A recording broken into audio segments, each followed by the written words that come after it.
All right, we'll start with the opening statement from Coach and then open up for questions. Yeah, good morning, everybody. Another week closer, I guess. We're quickly approaching. I think we're less than 2 weeks from our first closed scrimmage, so we're getting some outside competition a little bit in sight. Had a team retreat this weekend and kind of got to take a step back and set some goals and talk about some standards and expectations and those types of things for the season. In a pretty good spot. Had a couple nagging injuries that we need to get everybody back and at full strength. That would certainly help. But yeah, we're in a good spot right now. Plenty to work on. I think these next 2 weeks will be really big for us, especially after you hear some of the things that they want to accomplish and why some of them came here. So again, it's just a good reminder for them and then for coaches to holding them to a standard. And pushing them maybe even a little bit harder. So like I said, I think the next week or so 2 weeks, I guess, will be a really big 2 weeks before we have our closed scrimmage, and then we're going to learn a lot more about us after that. But yeah, still great group, great kids. Excited for the season. It'll be here before we know it. So for the first time in your tenure, you're going to play an exhibition game. What goes into that decision, right before you take on Purdue Fort Wayne on November 3rd? That we lost a closed scrimmage late and didn't have many options. That's what went into that one.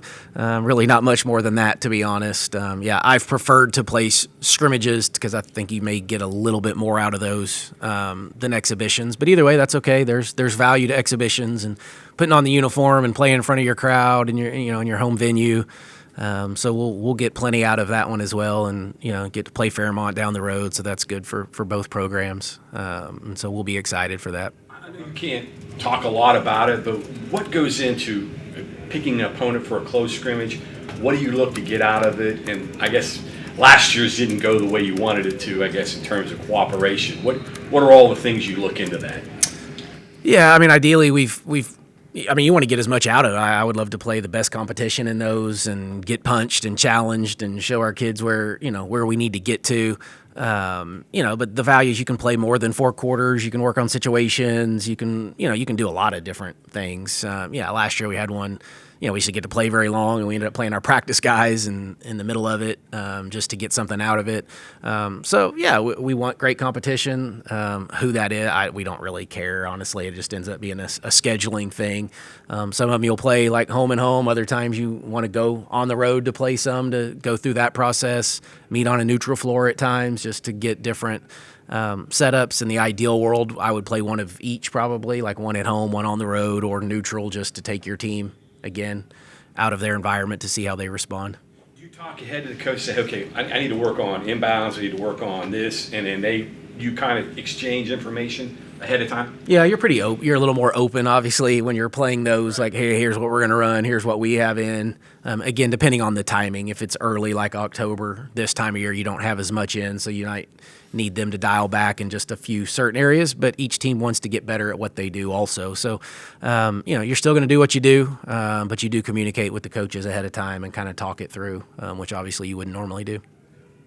From a media standpoint, we appreciate the exhibition game. It gives us a chance to shoot all the players and everything. I'm sure you do, and I don't know that I love that either, and we'll see what we put out there, and it may be a very watered-down version of what we're going to run, but there's value to it. It helps you guys and a lot of different people, helps us for sure in a different way, so it'll be great. In terms of scheduling the secret scrimmages, is it sort of like trying to schedule a regular season game? Like, does everyone call Gino, or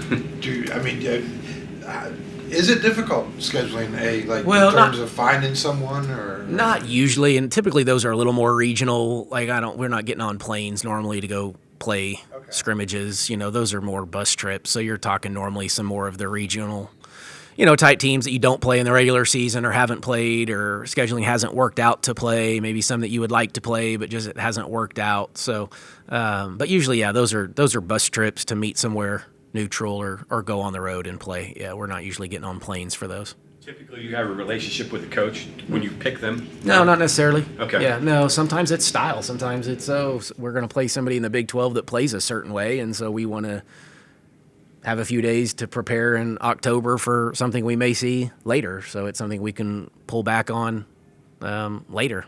I would think the fact that you have 2 top 25 finishes probably helps you in scheduling other teams close would want to play your style, right? To be helpful to them. I mean, you both got to get something out of it. Yeah, no, well, that's the absolute key is you both want to get something out of it. Yes, if you play against us, you know what you're probably going to play against. And so there are some programs that probably don't want to do that early and this early, and then others that value that and know they may see something, some press or man or zone, and they like that or what we do offensively. And then, yeah, really same thing for us. Like I said, we're trying to find – and whether that's scrimmages or non-conference, that's what we're trying to do. You're just trying to find games, teams that play different styles that will help you. So, when we put in the game plan for these early games, like hopefully we draw on that and pull from it later because, like, oh, yeah, remember when we played Kent State and we did this? Like, okay, that's the game plan for whomever we're going to play later in the year. So if you play everybody that's the same, then you don't have a whole lot of different game plans to pull from.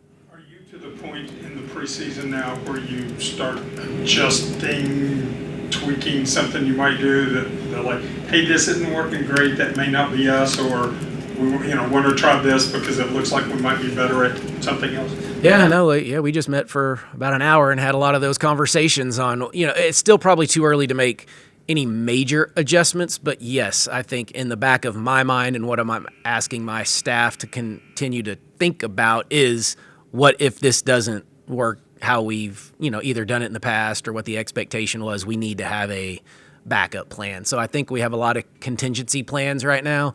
I told the team, up to date, it's been fairly equal from playing time and minutes, and they probably would have no idea who I'm planning on starting at this point because we just keep mixing the teams, but that's about to change, and we don't have time now to continue to do it that way. Like the ones that are going to get more minutes and be in the rotation are probably going to get more reps. They need to get more reps together in practice.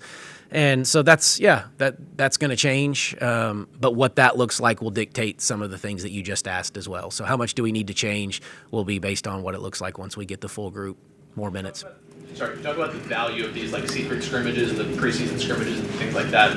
Right now, like college baseball teams are playing fall baseball games. I know the calendars are different, but would something like that, I guess, in the summer on an annual basis also be beneficial for teams?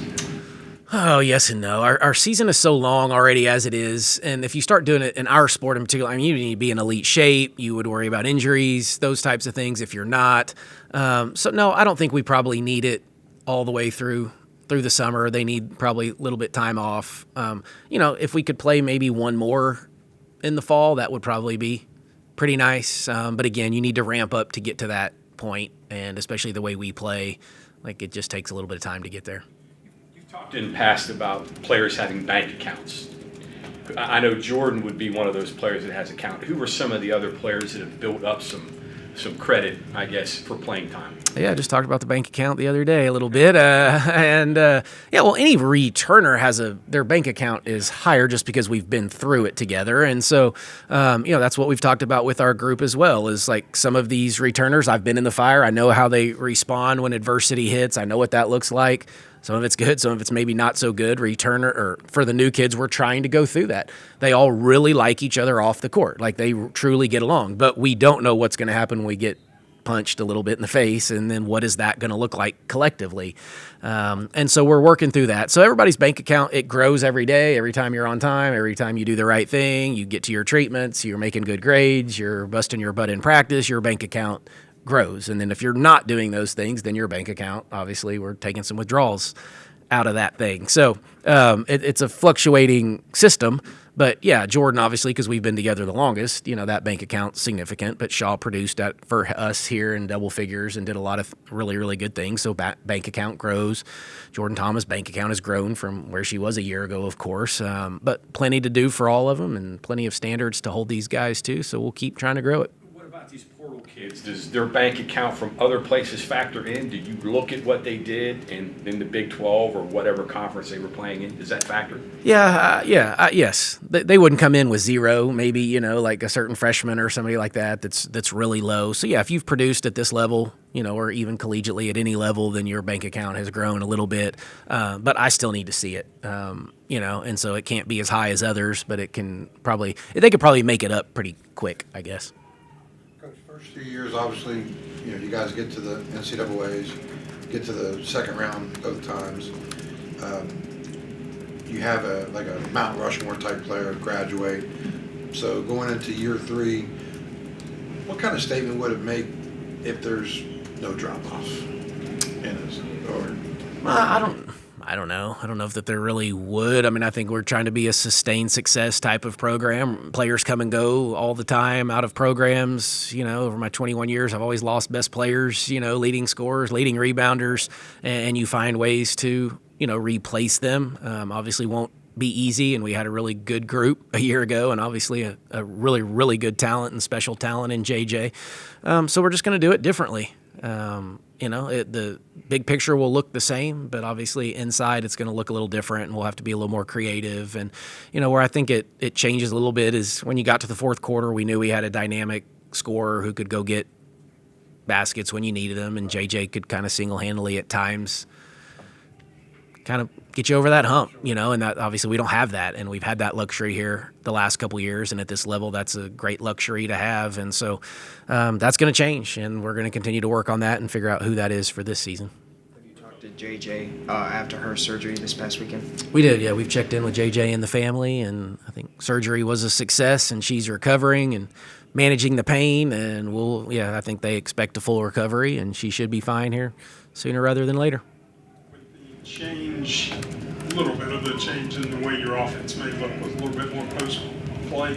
Are you figuring out what that looks like? Because that's not just dumping the ball inside to somebody on the blocks. Do you have people that you think are good there? Do you have people that you think that are good, like horns, high sets, or things like that? Starting to find that out. Yeah, I think we're working through that. There's just going to be more versatility to how we score in those positions. So it may not just be, we're not just going to throw it and have back to basket and just dominate with big old 6'5" size or 6'6" size. It's not going to be that, but we can operate from 15 feet. We can operate out to the three, depending on who it is. Some can put it on the floor. Some can operate with their back to the basket. So there's just some, versatility, I guess, to that group that we just maybe didn't quite have as much in the past. So yeah, still a work in progress, but we're working on it every day. You're now a couple years into payroll management.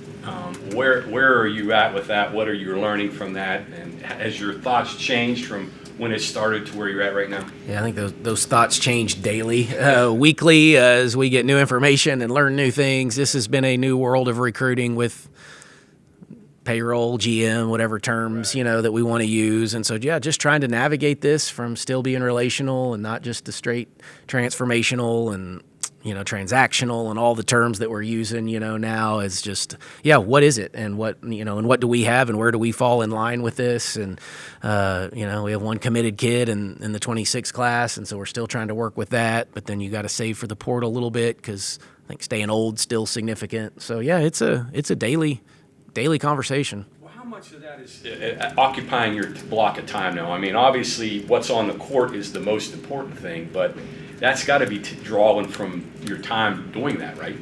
Yeah. Oh, yeah. No, we talk about that more than we ever had because there's just all these added layers to recruiting that we just didn't have, in the past. So, I don't know what my time day-to-day additional is. It's a lot.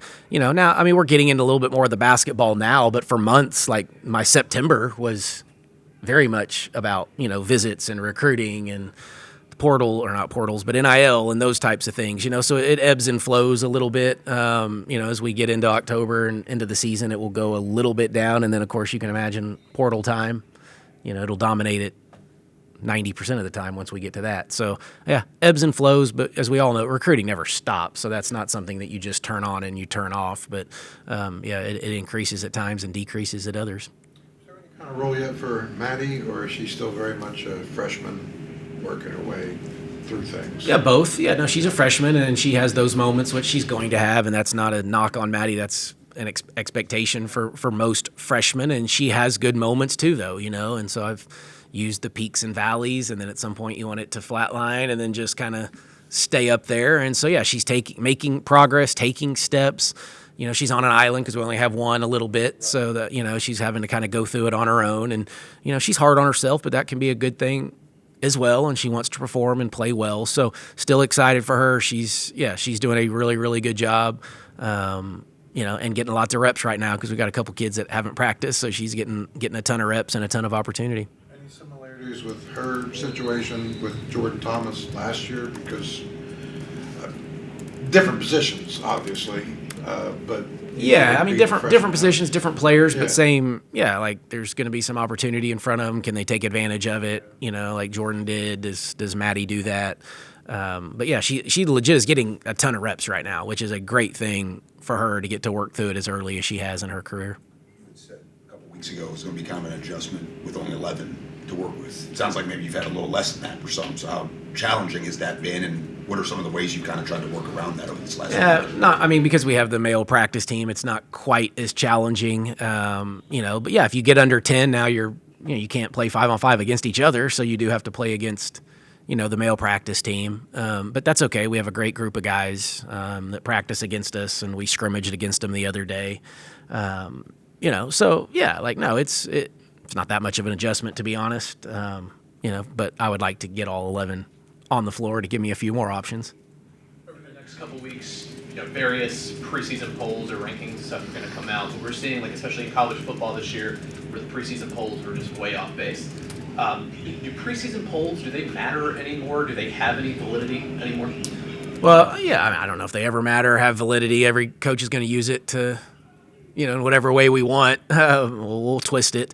I think it's harder probably to determine those because of all the transfers and the roster changeover from year to year. So I think it's harder to predict what's going to happen, right? I was a Big 12 football that Arizona State a year ago was picked last and finished first, you know. So, like, I wouldn't put a ton of weight into it. I think a lot of times they go off the previous year a little bit too, so you kind of build it based on, you know, how did everybody finish last year? Who might they have, you know, returning or lost? And then you kind of go from there. So, like, again, I think every coach is going to twist it and turn it however the heck that they want and allow the media to use it as they seem fit.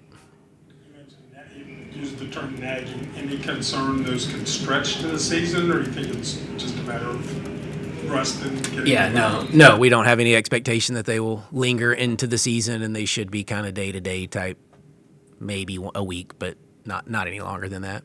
One more on the secret scrimmage. Is the goal to get power conference teams? Is that what you want to try to do? Yeah, usually. I mean, at least one for sure. I mean, if you can get two, that's great, but one for sure works. And then if you can get one quality mid-major, then you're in a good spot.